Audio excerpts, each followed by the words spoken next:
Hello everyone, welcome two times coaching. कैसे हैं आप सभी लोग। तो आज आप लोगों की डीआई स्पेशल की क्लास बहुत दिनों बाद रिज्यूम होने जा रही है, जिसमें हम लोग 90 क्वेश्चन कर चुके थे पाई चार्ट के। और इसके आगे हम लोग आज स्टार्ट करेंगे 91 से, जिसमें हम लोग डबल डीआई के बारे में डिस्कशन कर रहे हैं। Double DI is the very important topic for the SBI clerk and SBI PO both. तो आप लोगों को डबल डीआई के बारे में बहुत अच्छे से चीज़ों को समझना होगा, क्योंकि डबल डीआई से बहुत अच्छे अच्छे क्वेश्चन आते हैं। अब जैसा कि आपको पता है कि एसबीआई क्लर्क की वैकेंसी भी आज आ चुकी है, जिसमें लगभग 5,000 वैकेंसी है। तो बहुत अच्छे से पढ़िए, इसका पूरा यूज़ आपको मिलेगा, ठीक है, जो कुछ भी आपको पढ़ाया जा रहा है।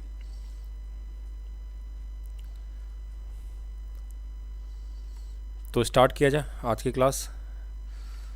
पहला क्वेश्चन आपके सामने देख लीजिए, ये दिख रहा है कि क्या है क्वेश्चन। एक बार पढ़ते हैं पहले, फिर हम लोग सोचते हैं इसके बारे में।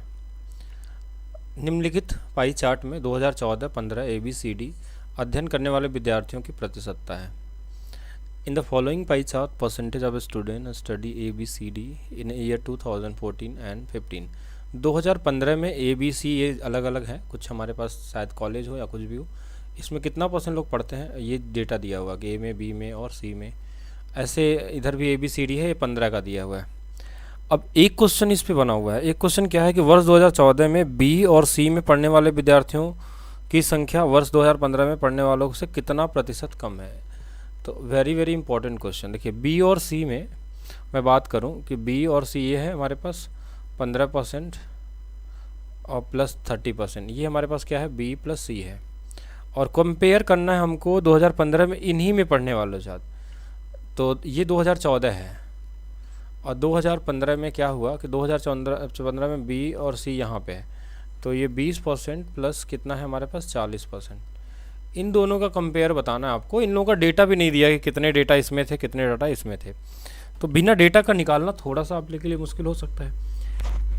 हाँ, थोड़ा सा मुश्किल हो सकता है, लेकिन क्वेश्चन में कोई डेटा हमारे पास गिवन होना चाहिए। अच्छा, दिया है, डेटा दिया हुआ है। एक सेकेंड, यहाँ पे देखिए, total student in year 2014 and year 2015 are 3600 and 4000। मतलब यहाँ पे हमारे पास 3600 है और यहाँ पे हमारे पास 4000 है। तो कोई दिक्कत नहीं, इनका रेशियो बना लीजिए। देखिए, 2 जीरो से 2 जीरो तक कट ही जाएगा। बाकी हम 4 से 10 बार में, 4 से 9 बार में, यहाँ 9 होगा तो इसमें 9 का गुणा हो जाएगा और यहाँ पे 10 का गुणा हो जाएगा। बस इनका अनुपात पहले बनाएंगे हम। सिर्फ क्या बनाएंगे, अनुपात।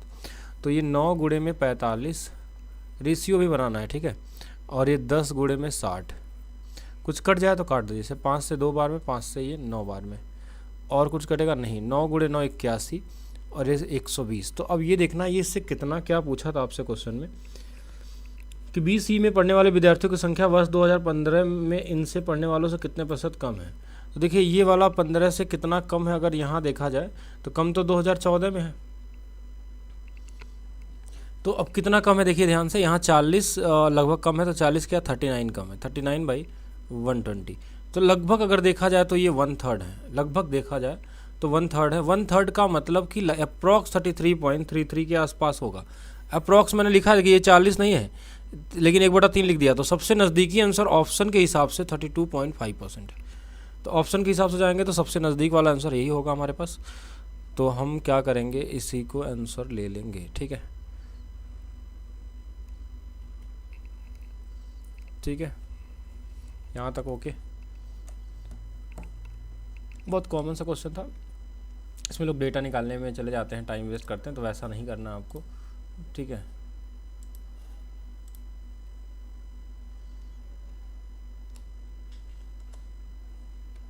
आगे चला जाए। नेक्स्ट क्वेश्चन जो हमारे पास है वो है 92 से 96। ये थोड़ा सा बड़ा क्वेश्चन है, वो एक ही क्वेश्चन पे बेस्ड था और इजी था और अच्छा भी था क्वेश्चन। इसके डेटा को पढ़िए पहले ध्यान से। क्या दिया है, डिफरेंट इंस्टीट्यूशन ABCD, और बहुत ही यूनिक क्वेश्चन होगा ये। आर्ट्स में कुल छात्रों की संख्या 3800 है। अच्छा, ये वाला आर्ट्स के छात्रों का है, ये कॉमर्स पढ़ने वाले छात्रों का है, ठीक है। ये दोनों का अलग अलग दिया हुआ, डिफरेंट अलग अलग इंस्टीट्यूट है। ABCD GF ये जो भी है, ये सभी क्या है, अलग अलग इंस्टीट्यूट है। अब इनसे बेस क्वेश्चन आपका बनाया गया है। जैसे पहला क्वेश्चन अगर मैं बात करूँ, इसमें पहला क्वेश्चन है, संस्थान A और G में एक साथ आर्ट्स की पढ़ाई करने वाले छात्रों की कुल संख्या क्या है। तो आप चाहें तो पहले इसमें डिस्कशन और भी कर सकते हैं। जैसे नॉर्मल डिस्कशन का क्या होता है, मतलब कि जैसे मैं अगर चाहूँ तो एक बार ही बना लूँ, इससे यहाँ तो हट जाएगा। लेकिन जैसे हमको 3800 दिया है टोटल, तो इन 3800 में हम चाहें तो सबका हिस्सा निकाल लेंगे। 15% कितना होगा देखिए, 10% 380, 5% 380 का आधा 380 और 380 और 380 का आधा हमारे पास 150 और 150 मतलब 190। 380 प्लस 190 3 2 500 और लगभग 570 हो जाएगा ये। तो बहुत आसानी है, 8% निकालना है। चलिए ठीक है, 2 जीरो कट गया, 8 अटे 64 के 4, 8 गुणे 3 24। एक ही बार निकाल के रख लीजिए जो हर एक क्वेश्चन में काम आएगा।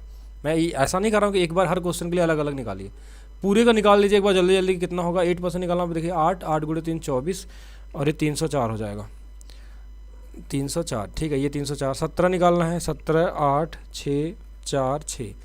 21 निकालना है, 7 9 8। 14% निकालना है, 14 है, 14 और 8 ये हमारे पास कितना हो जाएगा, 2 3 2 2 3 नहीं 5। ठीक है, 13% निकालना है, 13 गुणे 8 4 आएगा, 9 आएगा, 4 आएगा। गुणा ही तो करना है, सिर्फ मल्टीप्लाई करने आना चाहिए। वैदिक्स में आपका स्ट्रॉन्ग है तो बहुत आसानी से कर सकते हैं। यहाँ 12 से गुणा करना है, 12 8 96, 6 आ गया, 5 आ गया और हमारे पास 4 आ गया। ऐसे मल्टीप्लाई करना है। जैसे 42 है, 0 हटा दीजिए, परसेंटेज आ जाए, बस इनका गुणा कर लीजिए। 12 दाना 24 के 4।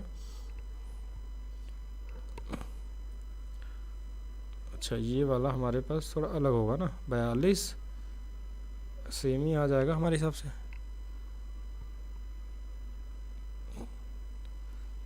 छब्बे एक बार देख लेते हैं, 12 दूना 24, 12 चौक 48, 2 50, 504। ठीक है, इसमें 17 दूना 34 और 17 चौक के 68, 3 71, ऐसे ही 630, ऐसे ही 588, ऐसे ही 756, ऐसे ही 546। 11 का गुणा करना बहुत आसान है, 4 2 6 4 6 2 62। ठीक है, बहुत इजी तरीके से मल्टीप्लाई कर सकते हैं। जैसे हमने कैसे, इतना जल्दी मैं कैसे गुणा कर सकता हूँ। जैसे 42 में 11 गुणा करना था, हमने गुणा थोड़ी नहीं किया, हमने 4 2 6 जोड़ दिया, इधर 4 इधर 2 लिख दिया बस।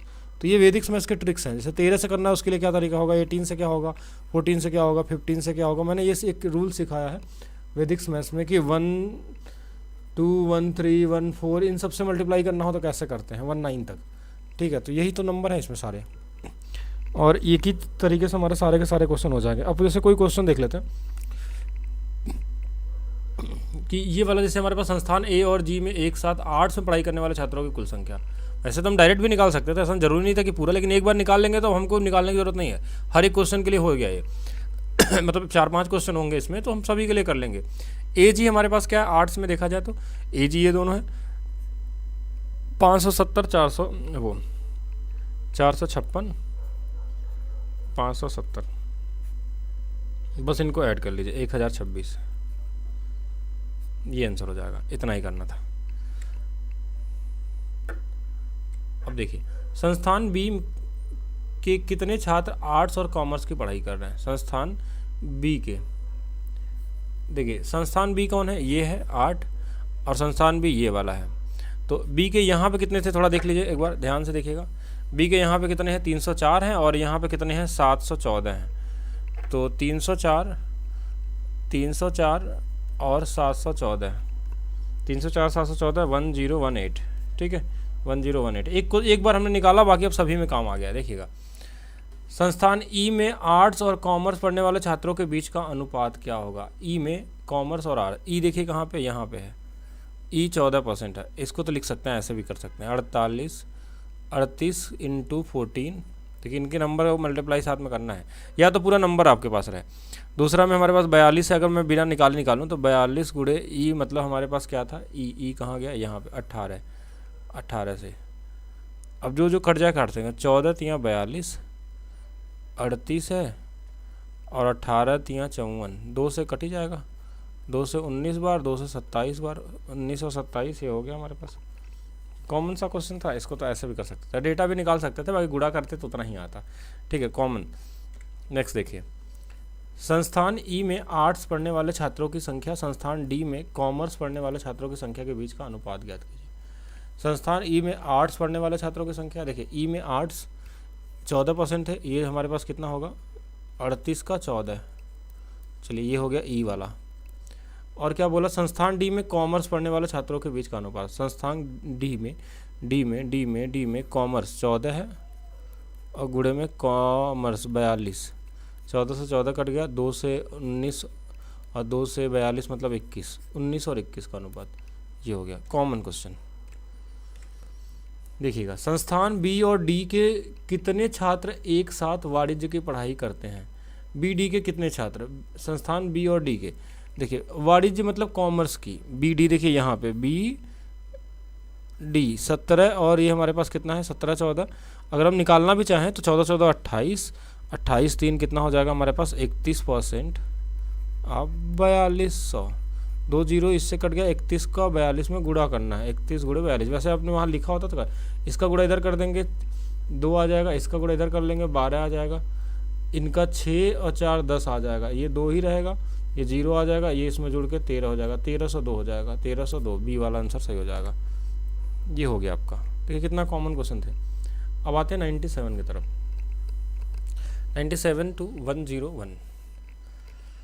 उम्मीदवारों की प्रतिशतता, उम्मीदवारों की लागू संख्या, percentage of candidate apply for number of the candidate.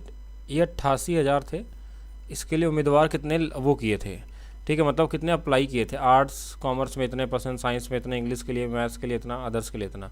और योग्य उम्मीदवार की संख्या मतलब जो इसमें से पास हो गए ये वाले ये थे। तो इनका अनुपात अगर सबसे पहले तो निकालने की कोशिश करिए, 0 से 0 कट गया। अब हम इसको काटते हैं 2 से, पहले 2 से काट देंगे तो 4 4 0, 2 से इसको काट देंगे अगर तो 2 सत्ते 14, 2 दूना 4 72, फिर 2 से काट देंगे 220 और ये वाला 36, और काटिए इसको जहाँ तक कट सकता है। 2 से काट देंगे 110, 2 से काट लेंगे 18, 2 से काट देंगे 55, 2 से काट देंगे 9। अब ये नहीं कटेगा, ठीक है, तो ये वाला हो गया 55 का अनुपात, ये वाला हो गया 9 का। इसको ध्यान रखेंगे, आगे क्वेश्चन में ये काम आएगा। आगे ये क्वेश्चन में पूरी तरीके से हेल्प करेगा आपको जब सॉल्व करेंगे क्वेश्चन। तो या तो चाहें तो आप पूरा नंबर निकाल भी सकते हैं इसमें, लेकिन आप चाहें तो नहीं भी निकाल सकते, कोई मायने ज़्यादा नहीं रखता। नेक्स्ट चलते हैं, अगर रेशियो के लिए ज़रूरत पड़ेगी।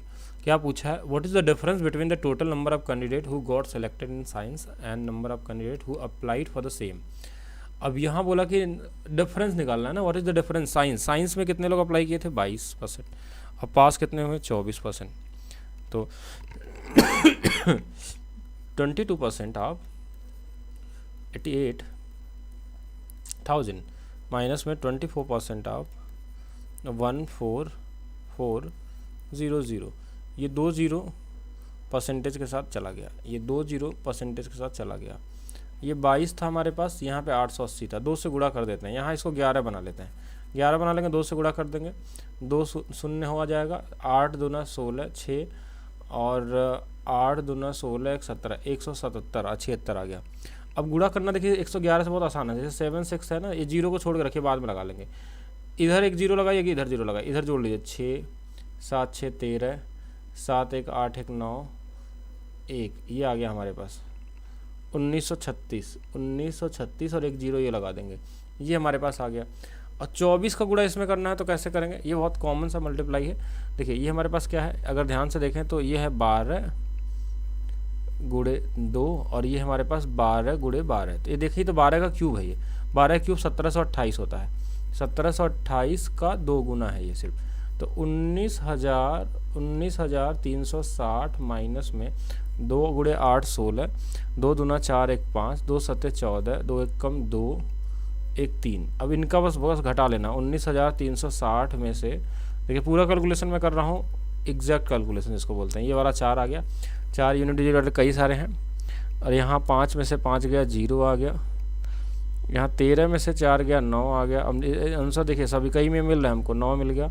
यहाँ 8 में से 3 गया 5, 15,990 ये वाला, तो आंसर होगा 15,904। ठीक है, कैलकुलेशन पूरा हमने कर दिया। ठीक है, इतना भी मुश्किल वाले कैलकुलेशन नहीं थे कि जिसमें आपको समय लगे। ठीक है,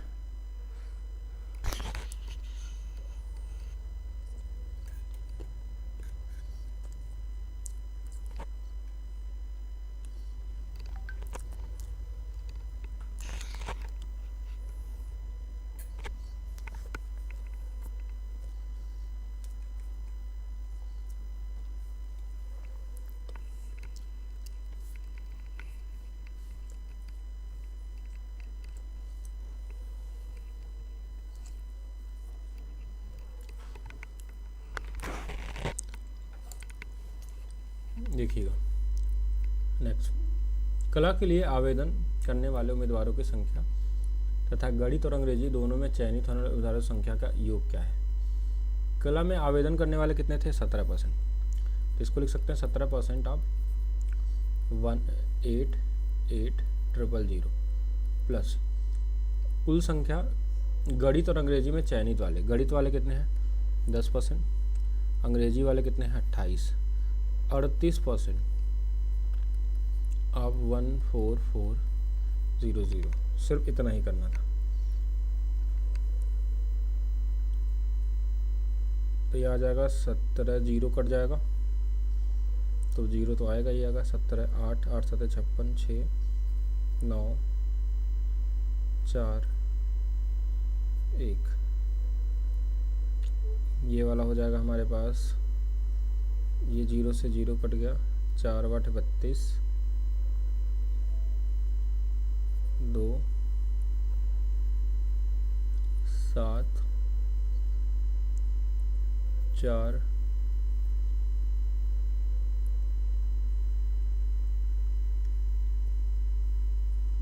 इतना ही आना चाहिए मेरे हिसाब से। तो 14, 5 जोड़ लेंगे तो अप्रॉक्स 20 हो गया, और इससे ज़्यादा हो जाएगा 4, 3 2 32 हो गया यहाँ से बचा हुआ जो था। तो 20,432 कोई है इसमें? है तो कैलकुलेशन ही है, बस सॉल्व करना है इसको, जैसे भी कर लीजिए आपके पास। अप्रॉक्सीमेशन भी लगा सकते हैं, ज़रूरी थोड़ी ना कि इतना पूरा कैलकुलेशन करें और ऑप्शन से चले जाएं। ये थोड़ा आंसर नज़दीक थे, आंसर तो दोनों नज़दीक थे, थोड़ा ध्यान देना होगा कैलकुलेशन में, अप्रॉक्सीमेशन में।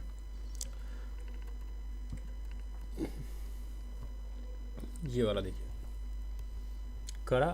कला और वाणिज्य में उत्तीर्ण उम्मीदवारों की संख्या अंग्रेजी और विज्ञान में उत्तीर्ण उम्मीदवारों की संख्या के बीच का होना। देखिए कला और वाणिज्य में उत्तीर्ण, कला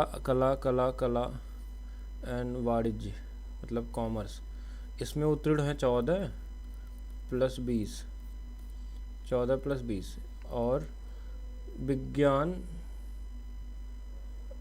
कला और वाणिज्य में उत्तीर्ण संख्या और अंग्रेजी और विज्ञान में उत्तीर्ण, अंग्रेजी और विज्ञान में उत्तीर्ण 2 दे देंगे इसको, तो ये हो जाएगा 30, 20 50 और 52। तो ये हो गया हमारे पास 14 34 34 और 52, 2 से कट जाएगा 17, 2 से कट जाएगा 26, 17 और 26 का अनुपात। कॉमन क्वेश्चन परसेंटेज से निकल जाएगा, इसमें डेटा निकालने की जरूरत नहीं है, ठीक है, क्योंकि अनुपात पूछा आपसे ना, तो पूरा निकाल के टाइम वेस्ट नहीं करने। कुल अभ्यर्थियों की अंग्रेजी में कितने प्रतिशत अभ्यर्थियों ने आवेदन किया? अंग्रेजी में कितना किए हैं देख लीजिए यहाँ पे 24%, 24%। एक सेकेंड, ये क्या बोला? कुल अभ्यर्थियों की अंग्रेजी में what % of candidate qualified in English of total candidate applied for the same. Okay, तो 24% ऑफ 88,000 और 28% जो पास हुए हैं वो 144 का इसका। तो अभी हमने अनुपात बनाया था, देखिए ये तो कटेगा ही कटेगा, 2 से 12 बार, 2 से 14 बार, 2 से 6 बार, 2 से 7 बार, तो 7/6 तो ये होगा ही होगा। इनका अनुपात मैंने अभी निकाला था ना शुरू में कि 9 और 55 का होगा। 3 से 3 बार, 3 से 2 बार, 3 से 3 बार, 7 × 3 21, 55 दूना 110। तो 110 की वैल्यू 21 के बराबर है अप्रॉक्स, अगर देखा जाए तो। अगर मैं अप्रॉक्स निकालूं तो ये 20 25 100, मतलब जो हमारा आंसर होगा वो लगभग मान के चलिएगा कि देखिए 20 से तो कम ही होगा, जब भी आएगा 20 से नीचे आएगा, और 20 से नीचे वाला आंसर हमारे पास देखिए ये वाला होगा नहीं, सबसे नज़दीक वाला 19 है, तो अप्रॉक्स जो आएगा वो 19% हो जाएगा, और 19 ही सही होगा, ठीक है। अप्रॉक्स लगा लीजिए, पूरा भी सॉल्व कर सकते हैं। देखिए 21/105 है ना, और 110 है, तो 21 से लगभग 1/5 बार में जा रहा है, 5 से थोड़ा सा ज़्यादा चला जाएगा पॉइंट में समथिंग। तो 1/5 की जो वैल्यू होती है 20 होती है, अगर 1 मान लीजिए 6 के बीच की बात आएगी तो देखिए 20 से थोड़ा कम हो जाएगा आंसर, तो 19 ही सबसे नज़दीकी आंसर है, और 19 होगा। अप्रॉक्स एग्जैक्ट तो नहीं आएगा, अप्रॉक्स ही आएगा 19। अंग्रेजी, विज्ञान, कला के लिए चुने गए उम्मीदवारों की औसत संख्या बताइए। अंग्रेजी में 28 चुने गए हैं, देखिए यहाँ पे 28 हो गया। विज्ञान में चुने गए हैं 24, तो ये 24 हो गया, प्लस और क्या बोला था, कला कहाँ गया 8, 14, ये हो गया 14। इन सबको 3 से भाग दे दीजिए, तो दे दिए 14, 28 और 2 इसको दे देंगे 30 और ये 52, 52 10 62, 62 4 66 बटे में 3, तो 22% निकालना है हमको।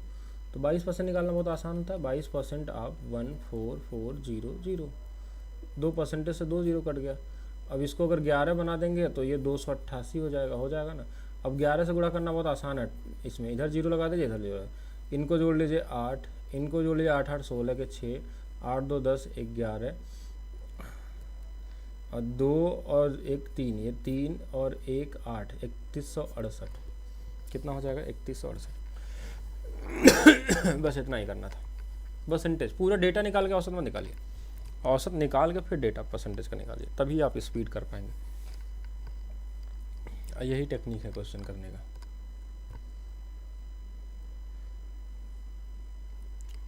समझ रहे हैं?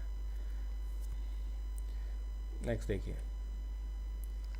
नेक्स्ट हमारे पास क्या है, study the given pie chart carefully and answer the following question according.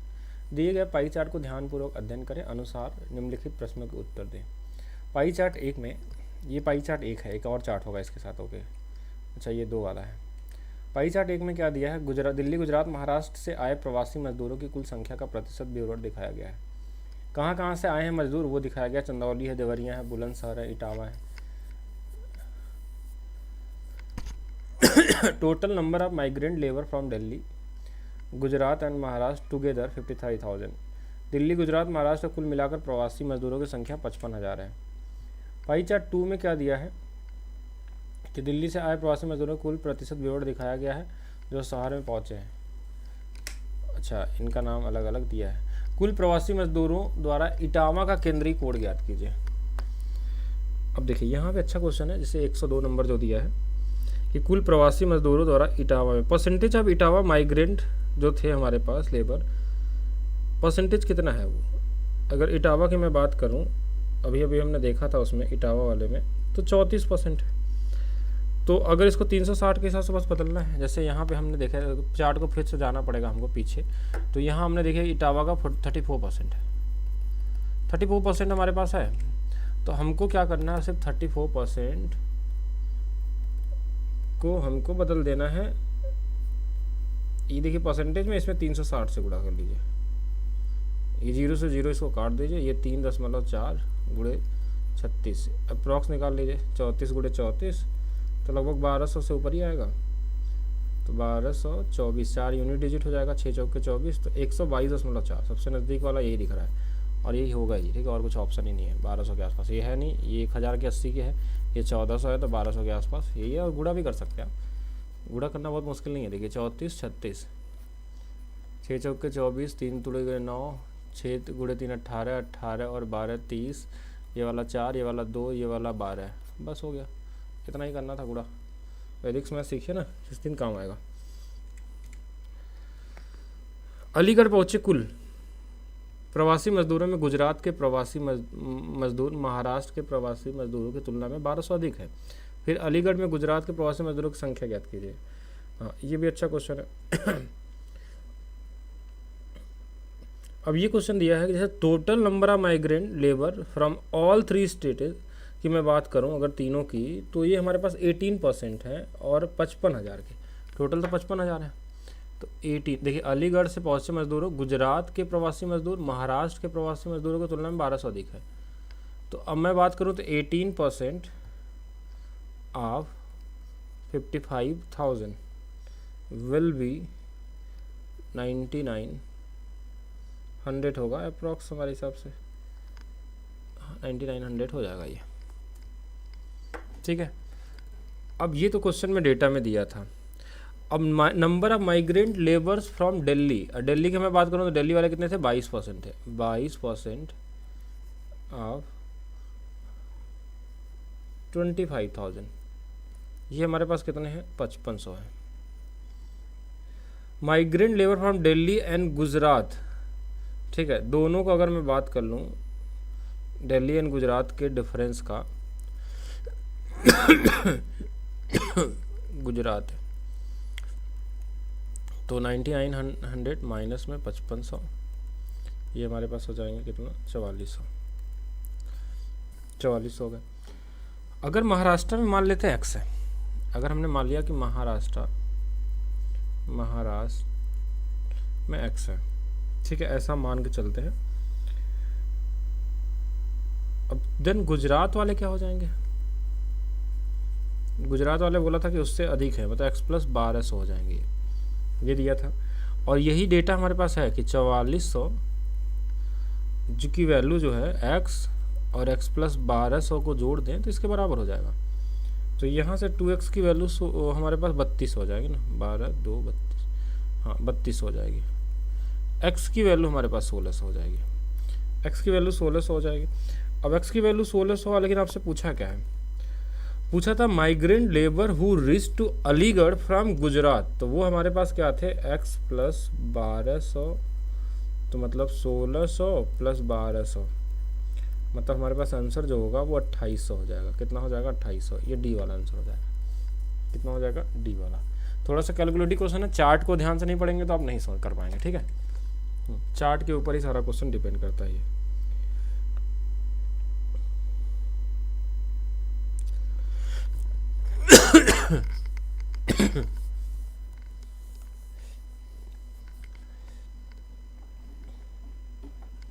Gujarat और महाराष्ट्र से इटावा पहुंचे कुल प्रवासी मजदूरों की संख्या और एक साथ एक ही राज्यों में देवरिया से पहुंचने वाले प्रवासी मजदूरों की संख्या का अंतर ज्ञात कीजिए। ये भी उसी तरह का क्वेश्चन है। चलिए, इटावा की बात कर रहा है, इन इटावा की मैं पहले बात करता हूँ। Total number of migrant labour from all 3 state together में बात करूँ तो ये हमको दिया था पहले से। कितना था इटावा का? 34%। 34% था किसका? 55,000 का। ये भी अभी थोड़ी देर पहले हमने निकाला था ना इसका वो,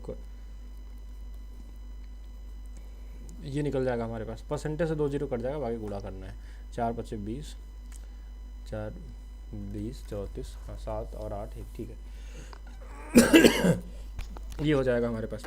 number of migrant labour from Delhi, ठीक है, दिल्ली वाला भी निकाले थे हम लोग। ये तो था इटावा का, तीनों स्टेट का। एंड अब देखिए अलग अलग सबका निकालते हैं। Number of migrant labour from Delhi, पहले फ्रॉम दिल्ली वाली देख लेते हैं हम लोग। दिल्ली वाला अभी हमने निकाला था, कितना था ये? 22%। आप 25,000 अभी निकाले थे हमने किससे? पिछले वाले क्वेश्चन में। दिस वन इज 5500, ठीक है। And number of migrant labour from Gujarat and Maharashtra, ये अभी मैं दोनों का निकाल लेते हैं, यहाँ घटा लेते हैं टोटल में से। गुजरात प्लस महाराष्ट्र, तो यहाँ पे क्या होगा कि टोटल जो हमारे पास था 18700, इसमें हम 5500 घटा लेते हैं, जैसे पिछले क्वेश्चन में किया था मैंने। तो ये हो जाएगा हमारे पास 13,200। अब देवरिया की बात करते हैं। ये सब इटावा की बात थी, इन इटावा था ये सब। सेम लाइक देवरिया में भी होगा ये सब चीज़ें। देवरिया देख लेते हैं, देवरिया, ठीक है। देवरिया में क्या है? टोटल नंबर ऑफ माइग्रेंट अगर निकालें हम टोटल, तो ये 16% है। ग्राफ से देखें तो अगर 16% of 55,000, this one is 8800। Number of migrant Delhi वाला हमारे पास अलग से दिया है, तो दिल्ली वाला हम अलग से निकाल सकते हैं। 18% ऑफ 25,000, 25 टोटल है, तो ये 45 हो जाएगा। अच्छा, अब यहाँ पे अगर महाराष्ट्र की मैं बात करूँ, महाराष्ट्र, देन क्या होगा हमारे पास? 8800, जैसे उसमें किए थे 8800 minus 4500, this one is 4300। And required difference, जो आंसर आपके पास अंतर पूछा है ना, तो अंतर क्या है हमारे पास? 1320 माइनस में 4300, तो ये 00 तो रहेगा 32 में 43 घटा लेंगे, 8900 हो जाएगा। कितना हो जाएगा? 8900। कैलकुलेशन है, थोड़ा अच्छा क्वेश्चन है, बैंक में से क्वेश्चन मिलते हैं आपको WDI में।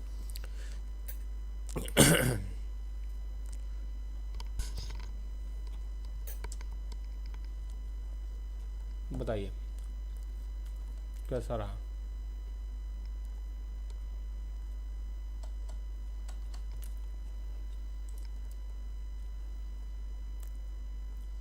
कौन से क्वेश्चन को फिर से बताएं, बताइए।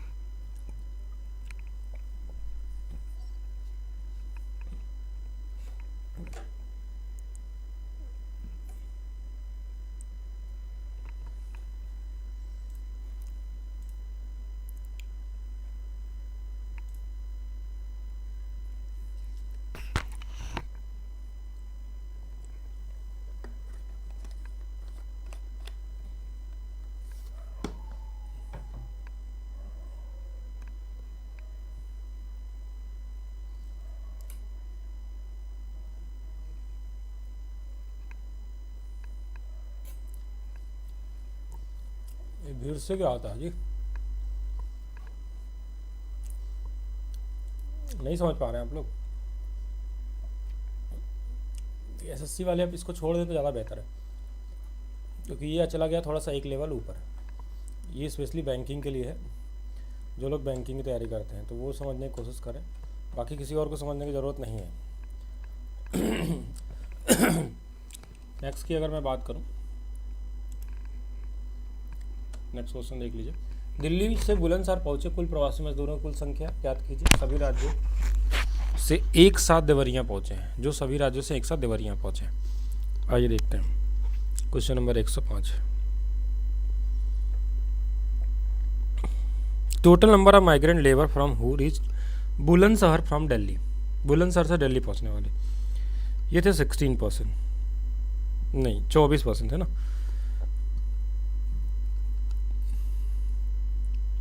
24% ऑफ 25,000 जो दिल्ली पहुंचे, ये आ गए 6,000।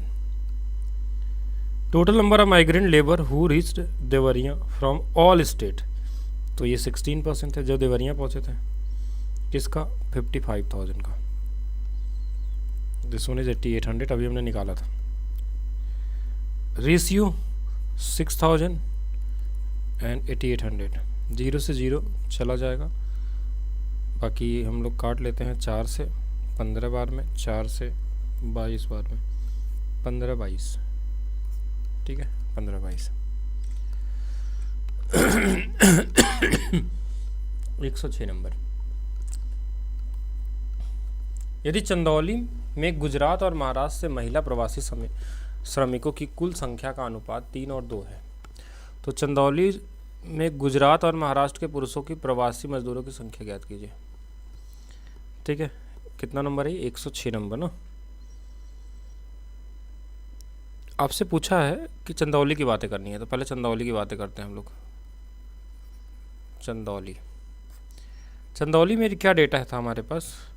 Total number of migrant labour from all 3 states together की अगर मैं बात करूँ तो इसमें 12% है। 12% किसका? 55,000 का। पहले तो टोटल निकाल लीजिए। टोटल जो हमारे पास है वो 6600 है, ये तो टोटल हो गया। अब दिल्ली वाले अगर इसमें निकाले, देखिए ये टोटल हो गया। अगर दिल्ली वाला मैं देखूँ तो ये 14% है। 14% of 25,000, this is 3500। And Maharashtra and Gujarat की मैं बात करूँ यहाँ से, तो यहाँ से डिफरेंस से निकाल लेंगे। महाराष्ट्र प्लस गुजराती हमने हर बार किया है, तो यहाँ डिफरेंस निकल जाएगा टोटल में से 6600 माइनस में 3500, 0013, ठीक है, 3100 आ गया। तो अब क्या पूछा था आपसे? महाराष्ट्र में पुरुष प्रवासी मजदूर की संख्या, तो male migrant labour, this one is 3/5 of 3100, जो हमारे पास आ जाएगा 1860। ठीक है, कितना आ जाएगा? अब 3/5 कहाँ से आ गया? ये आपको ग्राफ देखना पड़ेगा फिर से, तब आप समझ पाएंगे। वाई 3/5 107 से 111, ये भी बहुत ज़बरदस्त क्वेश्चन है। एक बार देखिएगा, नीचे दिए गए सवाल में जवाब देने के लिए निम्नलिखित पाई ग्राफ का ध्यानपूर्वक अध्ययन करें। पाई चार्ट एक कंपनी द्वारा निर्मित वॉशिंग मशीन सेटों की संख्या को लगातार 2 वर्ष 2014 और 2015 से पहले 6 महीने में दिखाता है। जनवरी, फरवरी, मार्च, अप्रैल, मई, जून। सबसे हार्ड वाला है जनवरी, फिर फरवरी, फिर मार्च, फिर अप्रैल, मई, जून। ठीक है, क्या दिया? नीचे दिए पाई चार्ट 2014-15 के पहले 6 महीनों को दिखाता है। ठीक है, तो एक ग्राफ और होगा यहाँ पे। 15 और 14 दोनों में उत्पादित वॉशिंग मशीन की संख्या जो है 35,000 है, दोनों को मिला के कुल संख्या 35,000 है। ठीक है,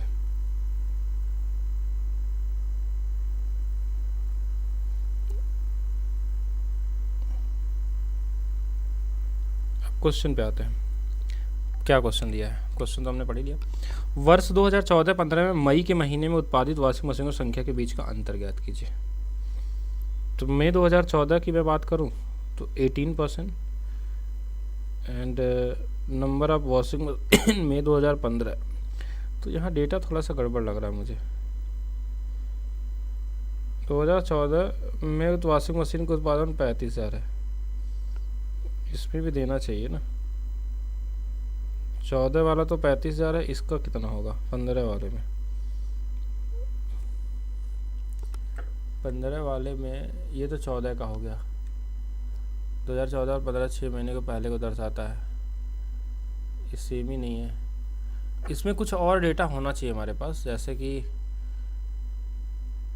क्वेश्चन से देख लेते हैं क्या होना चाहिए। कुछ कहीं ना कहीं क्वेश्चन में छुपा ही होगा क्वेश्चन। चलिए हम मान के चल लेते हैं कि 1,45,000, ठीक है, ज़्यादा दिमाग क्यों लगाएं, आसान डेटा 35 45, ठीक है, ऐसे कर लेते हैं। इसमें हमारे पास कितना है 35 है, 35,000 था, उसमें 45,000 मान लिया।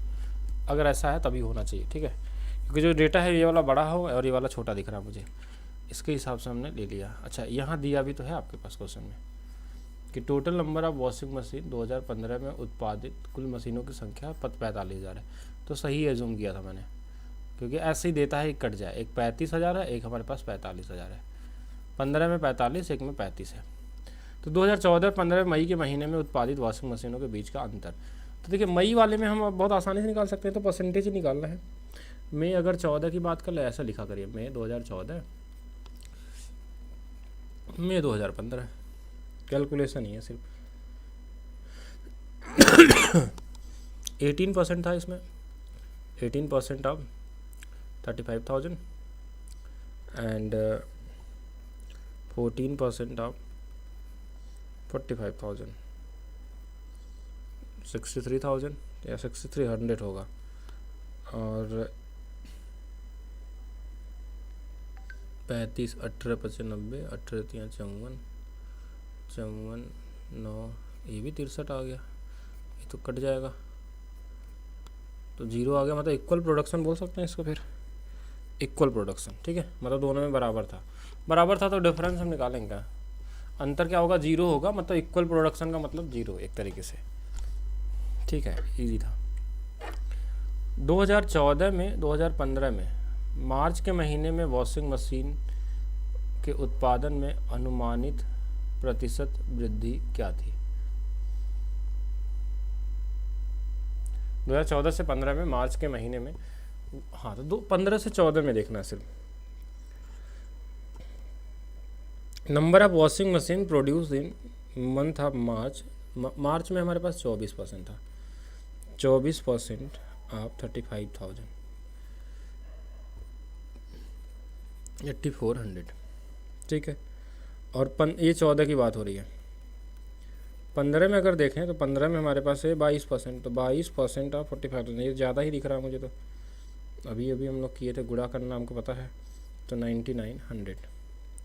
तो कितना ज़्यादा है बस यही आपको निकालना है। ज़्यादा अगर देखें हम तो 1500 ज़्यादा दिख रहा है हमको, तो ये 1500 इस 8400 का कितना हिस्सा है, ये इससे कट गया, ये इससे कट गया, ठीक है, या इन दोनों जीरो को ही काट दें, 100 को छोड़ दें, तो ये 15/84 है, अप्रॉक्स निकाल लेते हैं। 15/75, 15 छक्का 90, 1/5 और 1/6 के बीच में आंसर होगा। 1/5 की वैल्यू 20 होती है, 1/6 की वैल्यू होती है 16 से 2/3, इनके बीच का आंसर तो 25 होगा नहीं, 20 होगा नहीं, 27 होगा नहीं। अब 2 आंसर इसके बीच में आ गया, अब मामला फंस गया। अब तो एग्जैक्ट कैलकुलेशन आ गया आपका, तो नज़दीकी तक जाना पड़ेगा। तो आइए नज़दीक चलते हैं, किसके नज़दीक है ये? 15 छक्का 90, मतलब ये 16 से नज़दीक है, 16 से नज़दीक है, इसका मतलब 18%, ठीक है, 19 नहीं होगा, दोनों में से कोई एक सही होगा। 16 से नज़दीक है, मतलब लगभग 16.6 के आसपास है। 75 से तो दूर है, क्योंकि देखिए हमारे पास 84 है और ये 90 से नज़दीक होगा, 1/6 से नज़दीक होगा। तो 1/6 से नज़दीक मतलब 16 से थोड़ा सा ऊपर, और आंसर कितना हो जाएगा हमारे पास? 18%।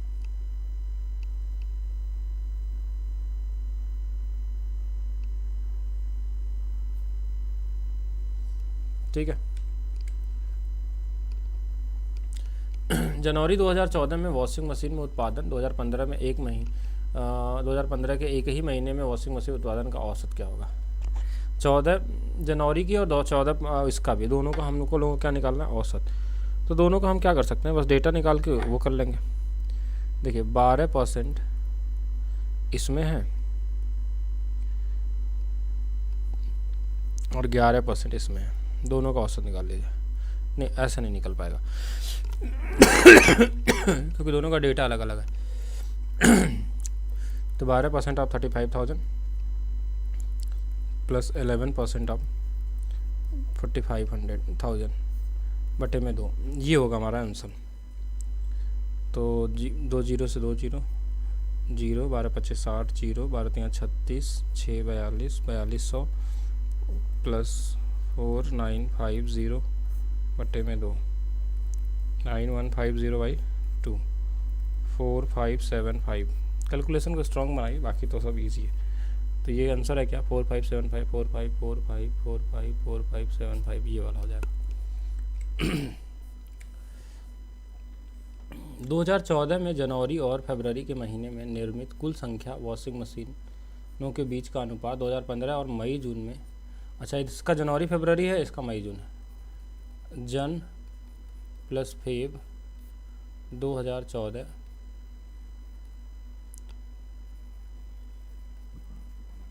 मई जून 2015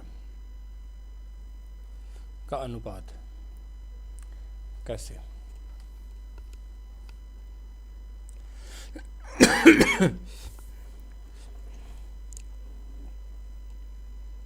तो ये हमारे पास देखिए 12 और 22% है, 12 प्लस 22% ऑफ 35,000, और इस वाले में हमारे पास है 14 और 10, 14 प्लस 10% ऑफ 45,000।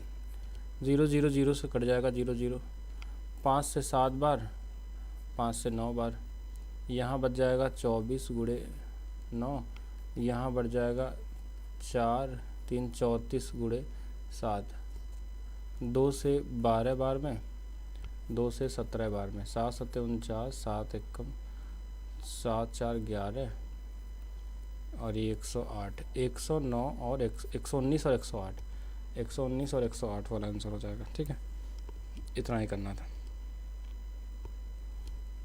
लीजिए पाई चार्ट का अंतिम क्वेश्चन आ गया आपके सामने। 2014 फरवरी और मार्च के महीने में एक साथ निर्मित वॉशिंग मशीन की संख्या 2015 में एक ही महीने में निर्मित वॉशिंग मशीन की संख्या से कितना प्रतिशत है। बहुत आसान सा क्वेश्चन बना दिया इसको। तो total number of washing machine produce in month of February and March, तो एक 22 और 24% है, 22 प्लस 24% आप 35,000। ठीक है, इतना ही था हमारे पास, तो ये आ जाएगा 16100। ठीक है, total number of washing machine produce in month of February and March 15, ये 2014 की बात हो रही है। और 2015 के लिए अगर मैं निकालूं तो 15 वाले में हमारे पास एक 24 है और ये भी 22 है। ठीक है, दोनों एक ही लगभग है, 45,000 का, ये इतना आ गया। अब आपको देखना था कितना परसेंट है इसका वाला, 2014 वाला 2015 का कितना परसेंट है, 16002700, ये से कट जाएगा, ये से कट जाएगा, अप्रॉक्स देखा जाए अगर 19 से नहीं होगा,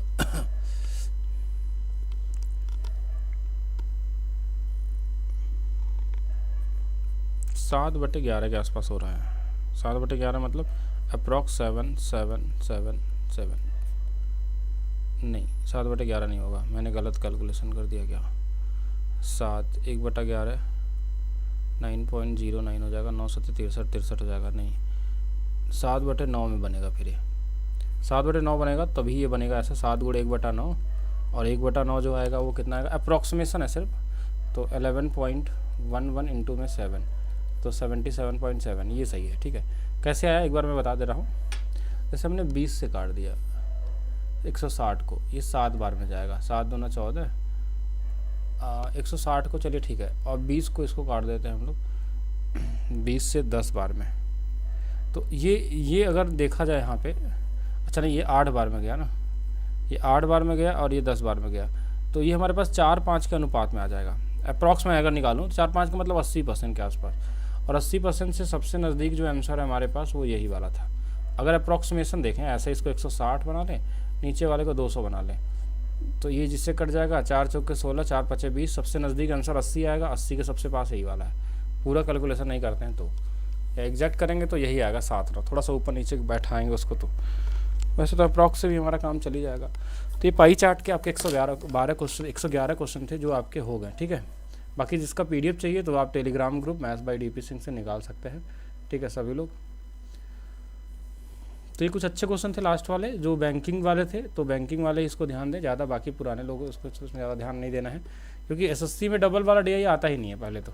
जब भी आएगा सिंगल वाला, जो शुरू में हम लोग किए थे सिंगल DI वाले, जैसे इस तरीके के क्वेश्चन हाँ ये वाले question SSC group D NTPC ये सब एग्ज़ाम में मिलेंगे, CDS जहाँ पे भी कोई भी एग्ज़ाम देते हैं। डबल DI वाले आपको मैक्सिमम बैंक में मिलते हैं, कभी कभी SSC में देखने को मिलते हैं, कभी कभी, बहुत रेयर चांस है, ठीक है। तो आज के लिए इतना ही, बाकी मिलते हैं हम लोग नेक्स्ट क्लास में। आप पाई चार्ट आपका हो गया।